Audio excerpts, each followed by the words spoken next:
The cold, metallic glint of the barrel is the first thing that seems to fill the entire world. It's a dark, menacing circle, an unblinking eye that promises nothing but oblivion. Then comes the sound, a faint but terrifyingly distinct click as the safety is disengaged. It's a sound that rips through the humid Texas night, sharp and final. A sound that cuts through the chorus of cicadas and the low hum of the SUV's engine. A gun is pointed directly at her face, so close she can smell the faint, acrid scent of gun oil. Her heart hammers against her ribs, a frantic, trapped bird trying to escape its cage. But her expression, the one the man holding the gun sees, is a mask of stone. She has built this mask over a lifetime of slights and aggressions, and tonight, it is her armor. This wasn't a botched robbery in a dark downtown alley. This wasn't a gang confrontation on some forgotten backroad. This was a routine traffic stop on a quiet, tree-lined suburban street, the kind of place where people pay high property taxes for the illusion of safety. And the woman staring down the barrel of that Glock wasn't just any citizen trying to make it home after a long day. She was Amara Vance, the 38-year-old director of the Federal Bureau of Investigation. A woman who commanded an army of agents, who briefed presidents, who held the nation's darkest secrets in her mind. And the officer, his face contorted with a mix of rage and self-righteousness, had absolutely no idea he was in the process of detonating his own life. Just an hour earlier, the world had been a different place. An hour earlier, there was only the smooth, quiet glide of her black SUV, a government-issued but personally preferred vehicle, moving down a stretch of road just outside the sprawling limits of Austin, Texas. The setting sun had painted the vast sky in brilliant strokes of orange and purple, a daily masterpiece that she rarely had the time to appreciate. At the wheel was Amara Vance. To the world, to the agents who reported to her and the politicians who respected and sometimes feared her, she was a titan.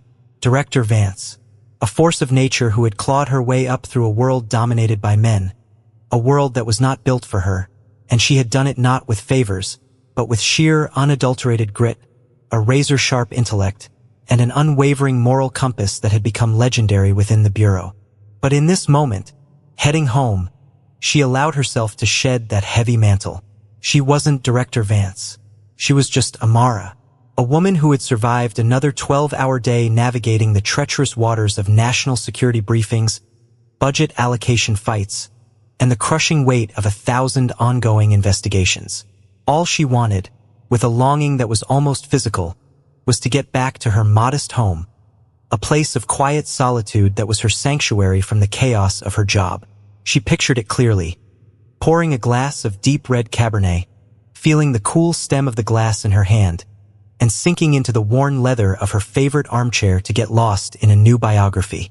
The simple pleasures. Those were the things that kept her grounded, the things that reminded her she was human.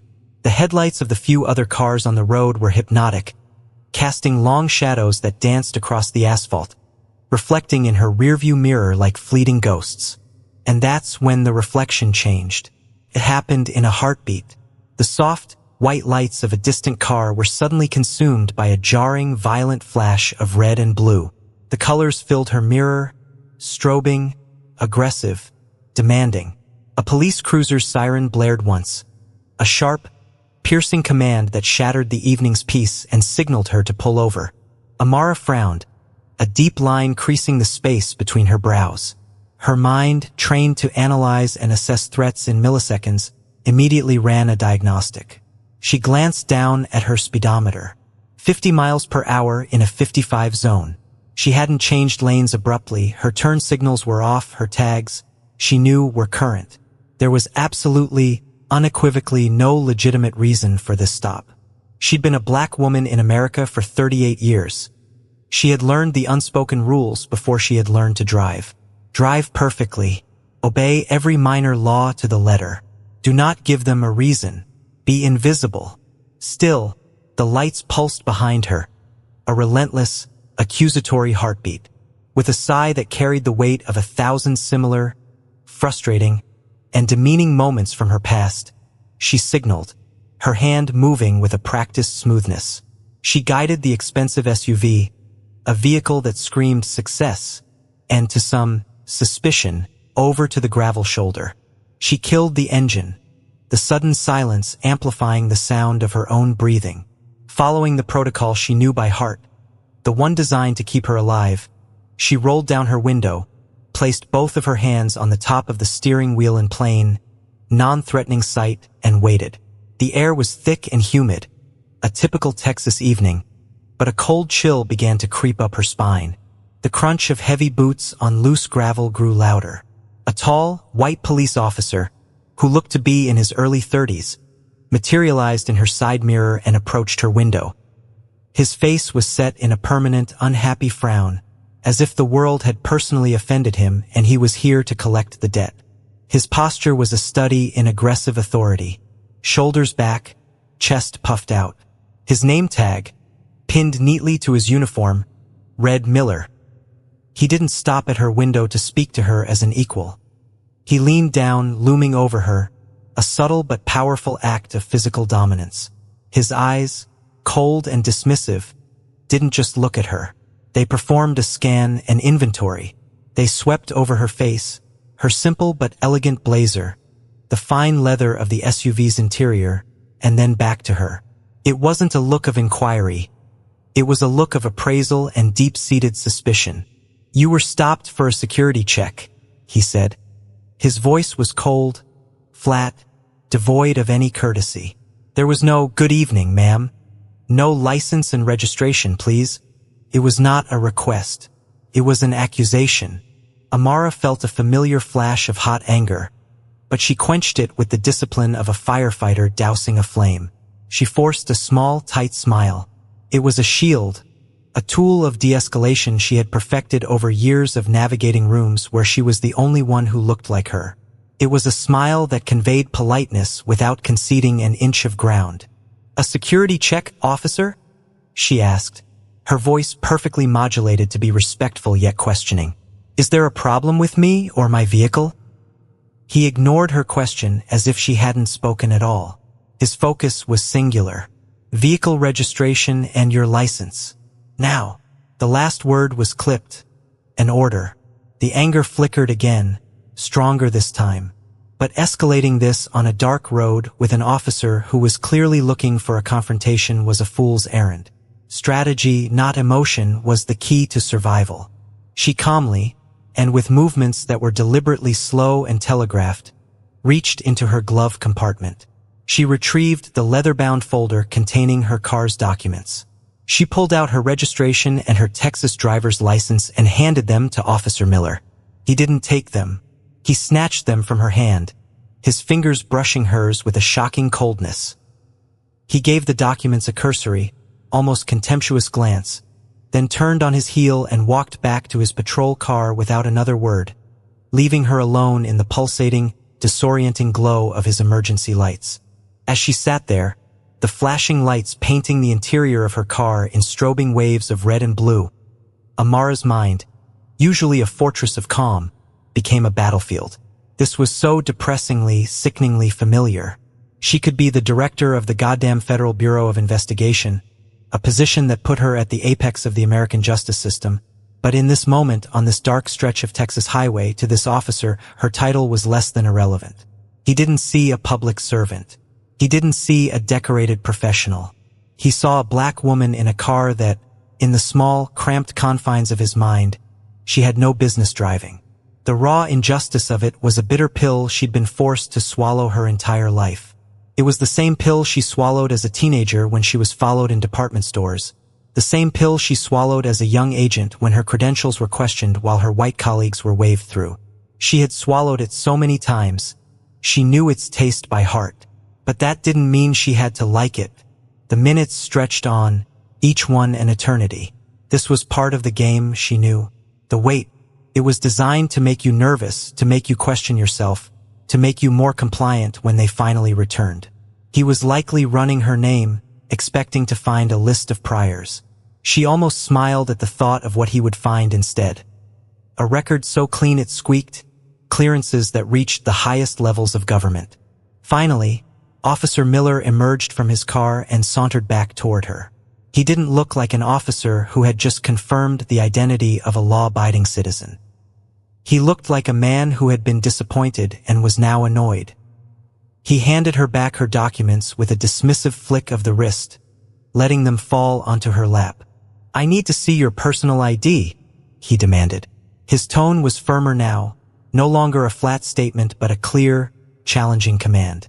He was escalating. Amara raised a single, elegant eyebrow. She kept her hands on the wheel. "Officer, my driver's license, which you hold in your hand, is a state-issued photo ID. My registration is clean, and you've confirmed I haven't committed any traffic infraction. So, I'll ask again. On what grounds are you asking for additional identification?"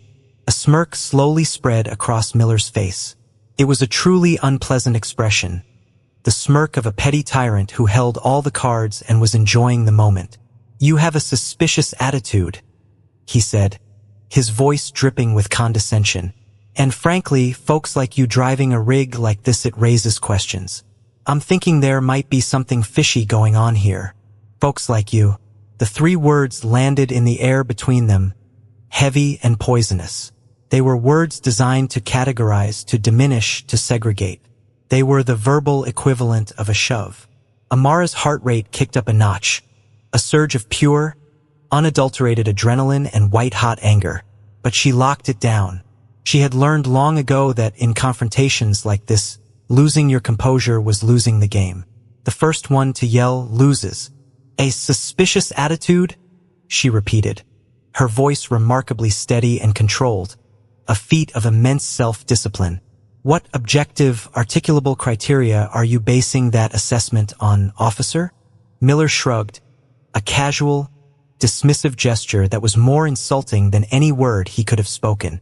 His eyes flicked over her expensive blazer again, then back to her face.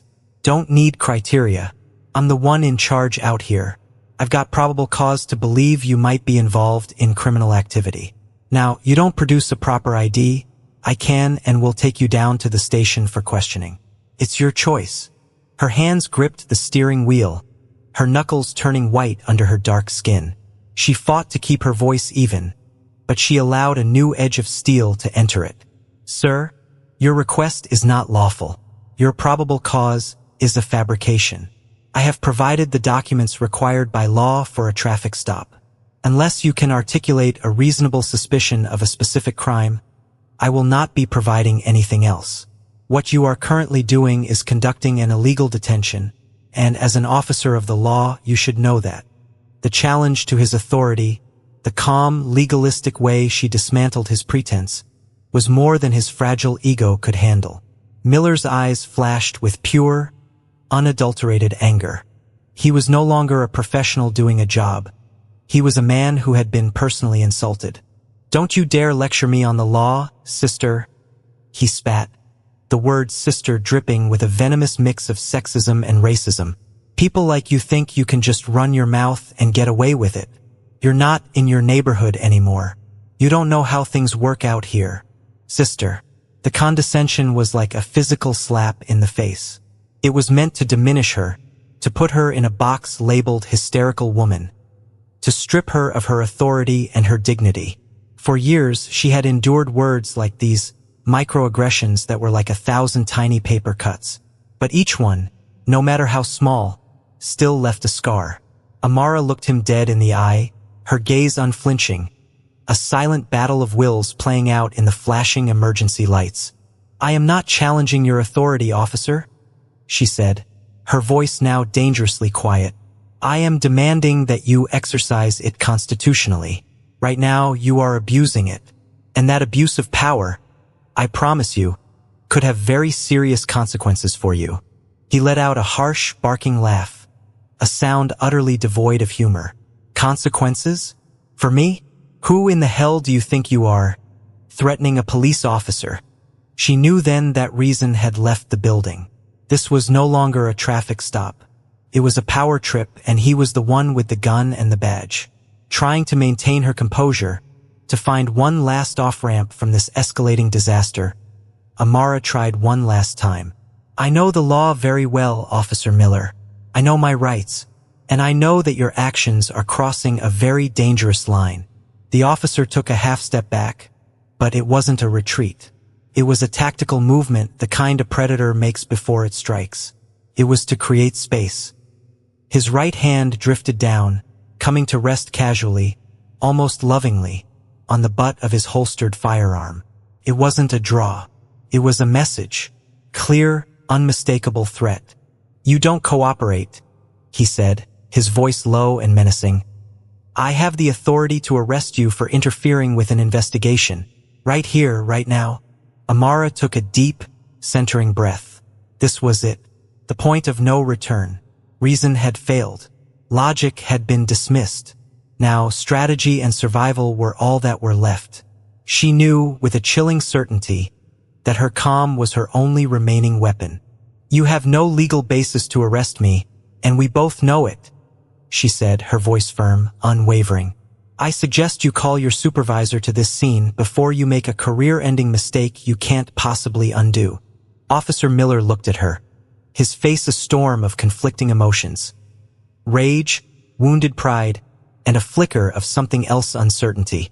But for a man like him, being corrected, being challenged, especially by a black woman, was an intolerable insult to his entire being. He gritted his teeth, his jaw muscles clenching, and his eyes burned with a renewed hostility. He was preparing to double down, to escalate to a point from which there could be no return. Amara knew, with a sinking feeling in the pit of her stomach, that this was far from over. It was just beginning. Officer Miller's fingers tightened on his gun belt, the black leather creaking in the tense, humid silence of the Texas night. His breathing had become heavy, ragged, the sound of a man losing a battle with his own temper. His pride, so easily wounded, was now in command of his actions, pushing reason and training aside. "You think you have the right to lecture me?" he sneered, his voice rising in pitch. "Look, lady, I don't have all night to stand here on the side of the road and argue with you. You're in my county. You play by my rules. Show me some damn ID right now, or I swear to God I will use force to remove you from this vehicle." Amara remained seated in the driver's seat, her posture perfect, her gaze as calm and unyielding as a mountain face in a storm. This was a textbook case. An abuse of power so blatant, so classic, it could have been ripped from a training manual on what not to do. It was fueled by pure, unadulterated racism, the kind that festers in the dark corners of a man's heart and spills out under the flimsy pretext of authority. She had seen countless case files just like this cross her desk in Washington. She had read the reports, seen the grainy body cam footage, and signed off on the federal investigations. But reading about it and living it, feeling the raw, palpable threat hanging in the air, were two entirely different universes. She had vowed long ago she would never be a statistic, never be another name in a file. She would not be a victim tonight. "Officer Miller," she said, and her voice, though quiet, was so clear and authoritative that it seemed to cut right through the tension. "I have made my position perfectly clear. I have done nothing wrong, and I have provided all the documentation required by law. If you persist in this behavior, you are not just putting your career in jeopardy. You are committing a crime. I am warning you, for the last time, stand down." Her words, intended as a final, clear off-ramp, a last chance for him to de-escalate and walk away, acted like gasoline on a raging fire. To him, it wasn't a warning. It was the ultimate challenge from someone he believed was beneath him. There was a sharp, loud bang that made Amara flinch involuntarily. Miller had slammed his open palm down on the roof of her SUV, the sound echoing in the night. It was a crude, physical act of intimidation. "Do you know who you're talking to?" he shouted, his face now inches from the open window, spittle flying from his lips. "I am the law out here. I am the one with the badge and the gun. I don't need your permission or your damn advice to do my job." A cold, hard resolve settled over Amara. The time for warnings was over. The time for reason had passed. He had made his choice. Now she would make hers. Her voice dropped, becoming even quieter, but somehow more firm, more dangerous. "Then I suggest you radio your shift supervisor. Get him out here to this scene. Immediately. We will resolve this matter with a higher authority present, since you seem incapable of acting with any of your own." Miller let out a short, sharp bark of laughter. It was a hideous sound, hollow and filled with a biting contempt that made Amara's skin crawl. A supervisor? A supervisor? Who in the hell do you think you are? I don't need to call anyone. I handle my own business, my own way. Amara held his gaze, her eyes like chips of obsidian. She let the silence stretch for a beat, letting her next words land with the force of a physical blow. You will regret that decision, she said, not as a threat, but as a simple statement of fact. That was the final trigger. The calm certainty in her voice, the utter lack of fear in her eyes, was something his mind couldn't process. It broke the last frayed tether of his self-control.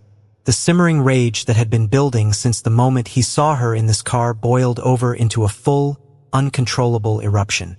In one swift, terrifyingly fluid motion, he unholstered his Glock. The sound of the holster's retention snap releasing and the slide of the polymer gun on the Kydex holster was unnaturally loud in the still night. He brought the weapon up, his arm fully extended, and pointed it directly at Amara's head. The world seemed to slow down, to warp.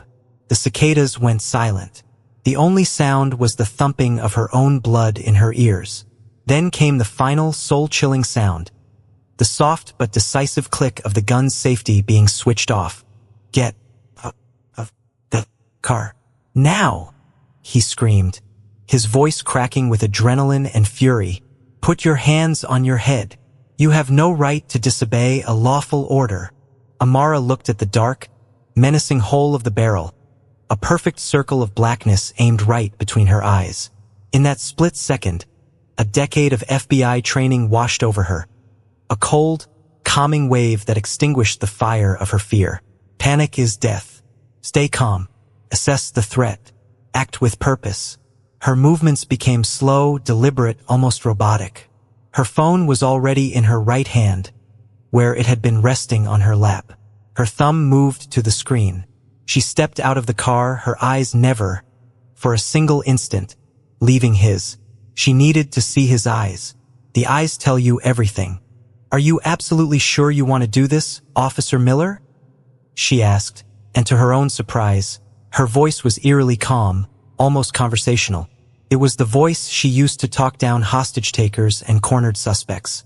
Are you willing to bet your badge, your pension, and your personal freedom on this single action? Miller didn't reply immediately. The gun in his hand was visibly shaking now, a slight but undeniable tremor. The mask of arrogant confidence was beginning to crack and crumble, revealing the scared, insecure man underneath. With a steady hand that belied the frantic beating of her heart, Amara unlocked her phone and hit a single contact on her speed dial. The call was answered instantly, before the first ring had even finished. This is Director Amara Vance, she said, her voice ringing out with pure, unassailable authority in the Texas night. It was a voice that commanded attention, a voice that stopped rooms. Miller's eyes widened. His frown deepened with confusion.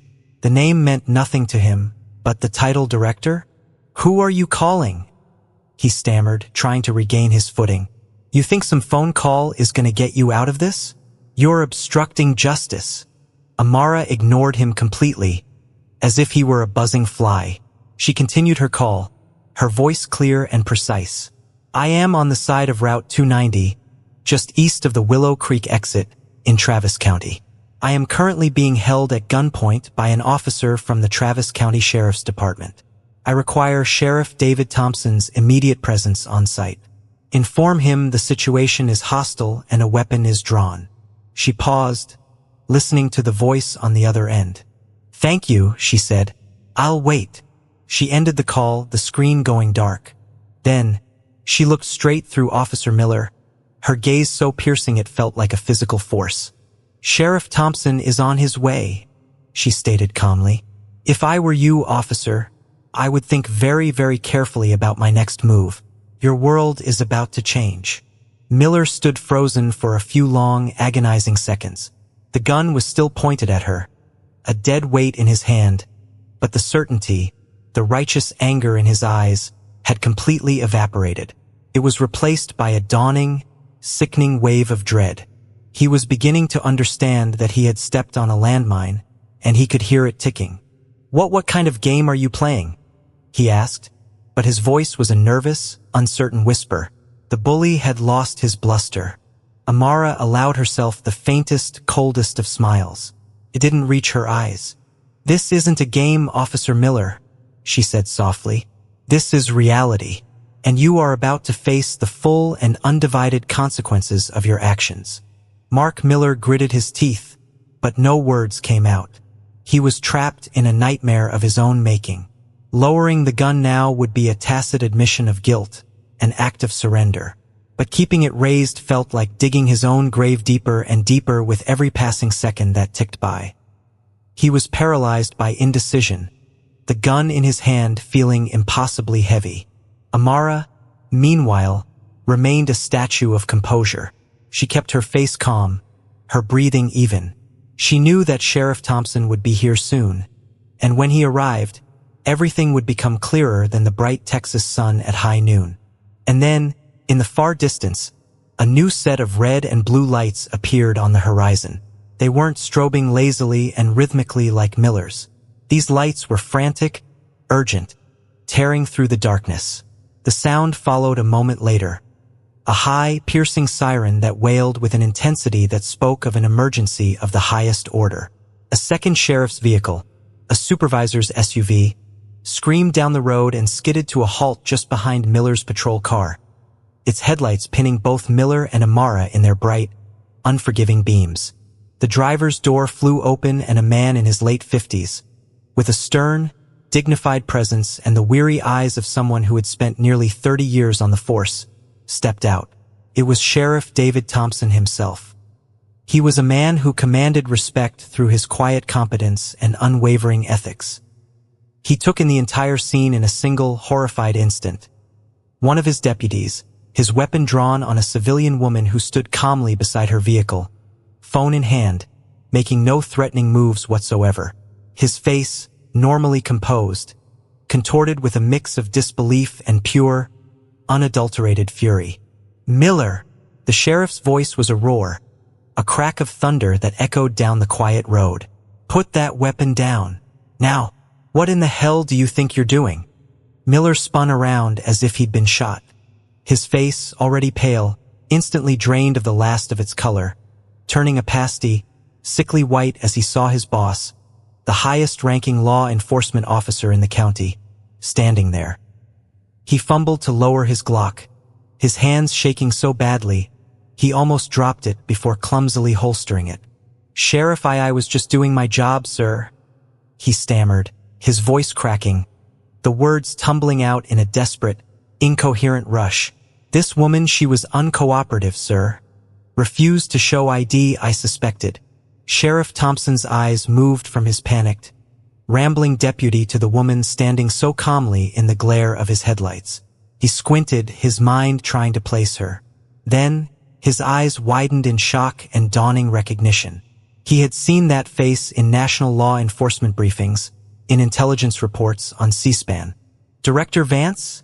he asked, his voice barely a whisper, filled with a sudden, terrible understanding. Miller was stunned into silence. He whipped his head back to look at Amara, his mouth hanging open. "What? Director who?" Amara gave a slow, deliberate nod, her eyes still locked on Miller, as cold and unforgiving as a winter sky. "Yes, officer," she said, her voice clear and steady. "I am Amara Vance, the director of the Federal Bureau of Investigation. And you, Officer Miller, just illegally detained me, abused your authority, used racial slurs against me, and threatened my life with a deadly weapon without any legal or moral justification." The world seemed to stop for Mark Miller. The air rushed out of his lungs. He could feel the blood pounding in his ears. Director of the FBI. The words didn't compute. They were from a different reality, a world of television shows and movies, not a dark roadside in Travis County. Beads of sweat popped on his forehead and began to trickle down his temples. I didn't know," he finally choked out, the words sounding pathetic and hollow even to his own ears. Sheriff Thompson's face hardened into a mask of granite. His voice, when he spoke again, was laced with ice. "Miller, do you have any comprehension of what you have just done? Your actions are not only a catastrophic, fireable violation of every departmental policy we have. They are very likely a federal crime.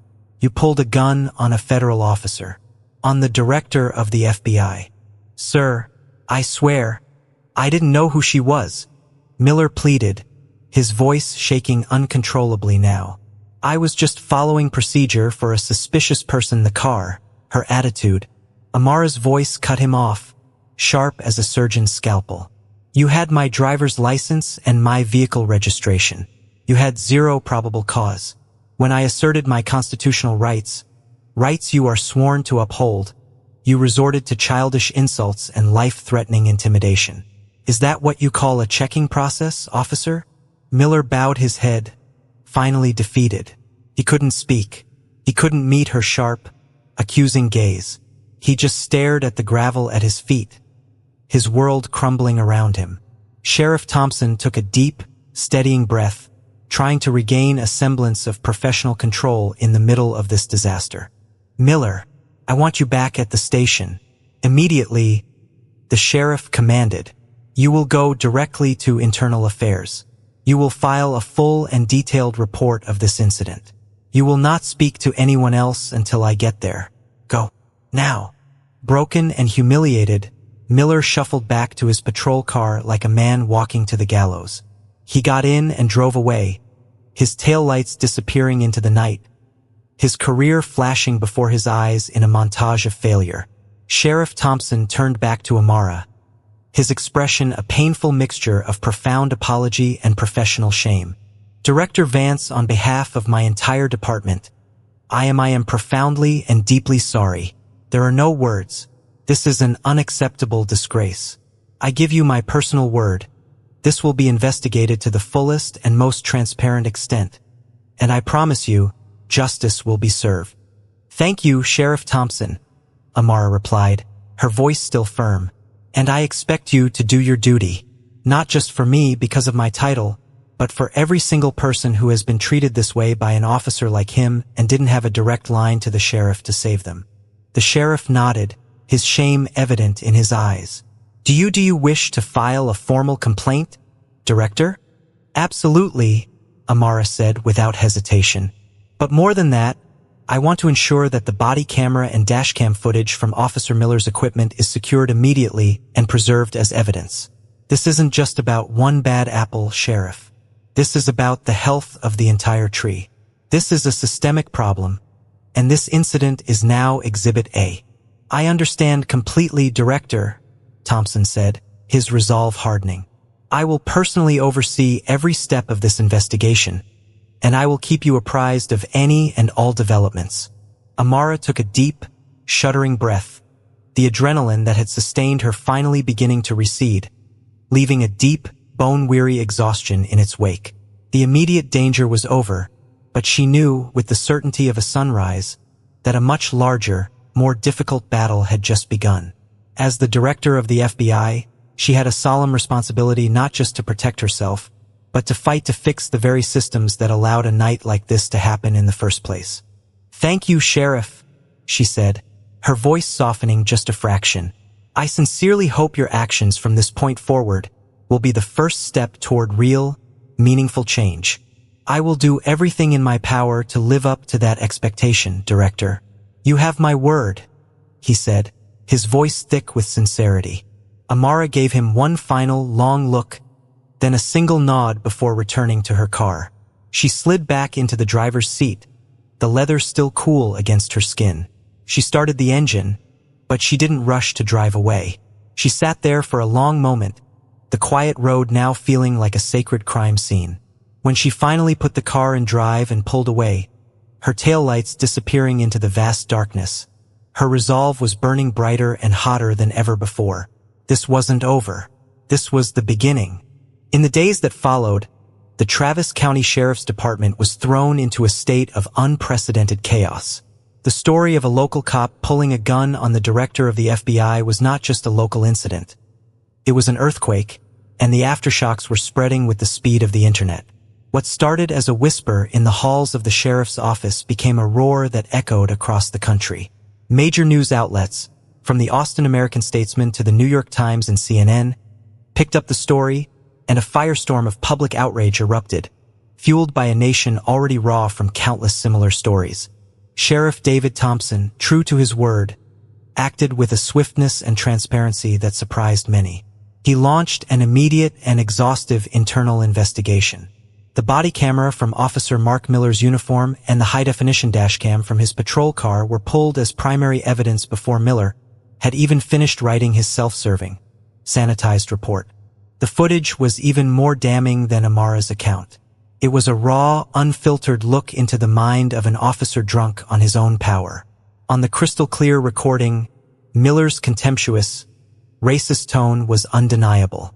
The video captured every damning second: his baseless accusation of a security check, his smug dismissal of Amara's lawful questions, and the now infamous lines that would be played on a loop on cable news for weeks. The audio clips were devastating. You could hear him say, "Folks like you driving a rig like this, it raises questions," followed by the sneering, condescending, "Don't you dare lecture me on the law, sister." The video showed his hands slamming on the roof of the car, his face contorted in rage, and the terrifying, final act of drawing his weapon on an unarmed, cooperative woman. The footage was a prosecutor's dream and a police department's worst public relations nightmare. It not only sealed Miller's professional fate, but poured rocket fuel on the public fire.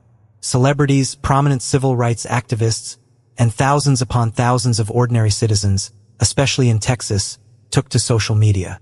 Hashtags like Justice for Vance, Fire Miller, and Travis County Shame trended for days.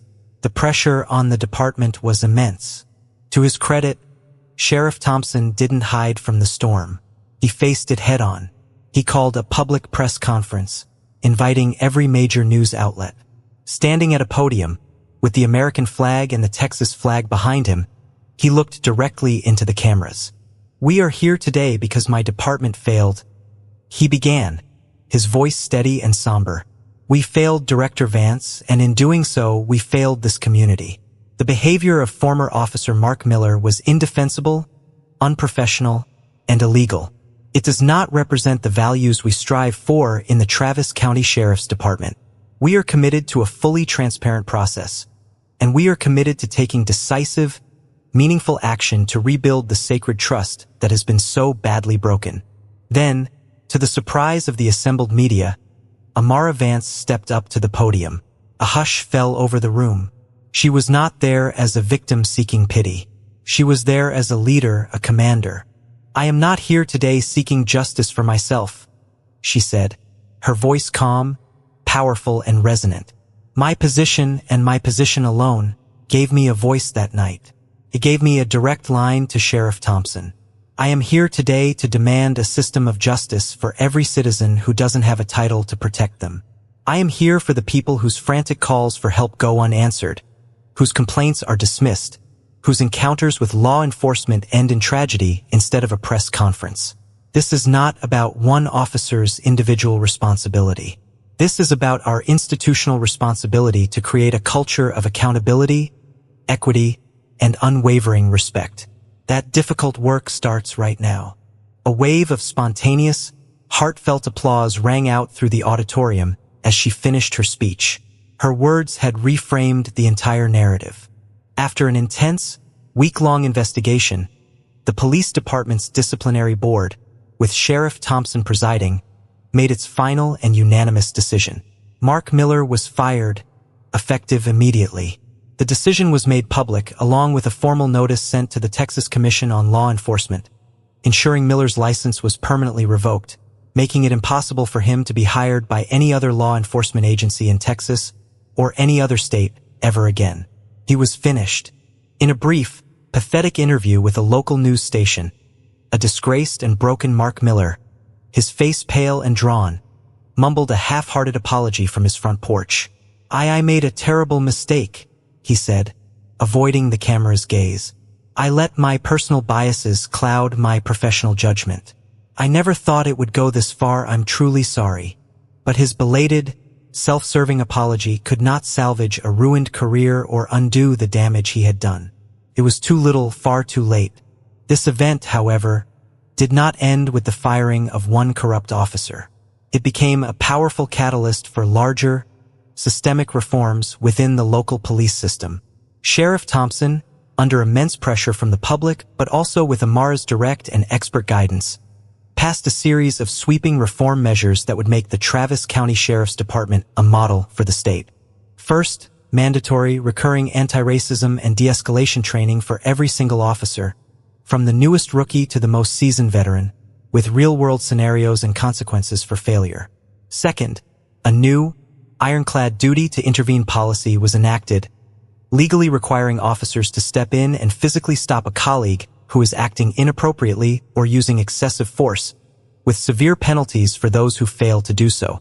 Third, the department invested in universal body cameras for every officer on duty, with strict, non-negotiable policies on activation and data retention to ensure absolute transparency. And finally, the most significant change of all, the establishment of an independent civilian oversight board comprised of community leaders, legal experts, and ordinary citizens, giving the community a real, powerful voice in police accountability for the first time in its history. Amara, from her powerful position in Washington, D.C., pledged to use this new Travis County model as a blueprint for federal grants, creating powerful financial incentives for other police departments across the nation to adopt similar, desperately needed reforms. Looking back on that terrifying night, Amara didn't see the incident as a personal failure or a trauma that defined her. She saw it as a defining opportunity.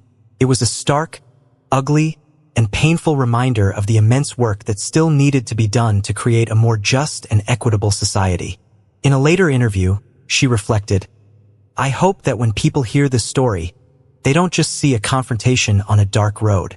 I hope they see the profound power of staying calm and rational in the face of aggression. I hope they feel empowered to stand up and speak out against injustice, no matter how small or insignificant it seems at the moment.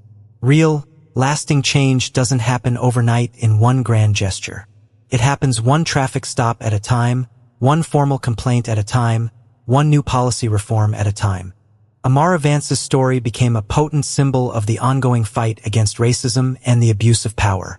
She had been invited to countless events and forums to share her story, not as a victim, but as a leader who had faced the beast and refused to back down. She not only protected herself on that dark Texas road, but she also helped to pave the way for a better, safer future. A future where justice and trust might one day triumph over hatred and prejudice. And above all, she proved a fundamental truth of a fair society. While no one, not even the director of the FBI, is above the law, it is our collective, solemn duty to ensure that no one is ever trampled by it, either. This story, born on a quiet Texas road, leaves us with a profound and unsettling lesson. It's not just about the blatant racism of one officer, but about the terrifying power of a uniform and the fragility of justice when one person decides they are the law. Amara Vance's story teaches us that the most powerful weapon against unhinged aggression is often unwavering composure. In a world that expects a scream, a whisper of defiance can be a roar. She didn't meet rage with rage. She met it with strategy, calm, and an unshakable knowledge of her rights. This is a crucial reminder for all of us. Your rights are not suggestions. They are your shield. Knowing them, asserting them calmly, and refusing to be intimidated can be the difference between being a victim and being a catalyst for change. This encounter wasn't just a traffic stop. It was a test. It proved that true power isn't about who holds the gun, but who holds on to their principles and their dignity under fire, forcing a system to look in the mirror and confront the ugliness it allowed to fester. This entire, chilling encounter hinged on one person's abuse of power and another's refusal to be broken by it. We want to hear from you. Have you ever been in a situation where someone in a position of authority, a police officer, a boss, a teacher, overstepped their bounds? How did you react and what was the outcome? What do you believe is the single most important step our communities can take to ensure true accountability and rebuild trust? Share your stories and your thoughts in the comments below, because every voice adds to the chorus demanding change. Your engagement helps these stories reach those who need to hear them most. If this story resonated with you, please like, subscribe, and share it with your community.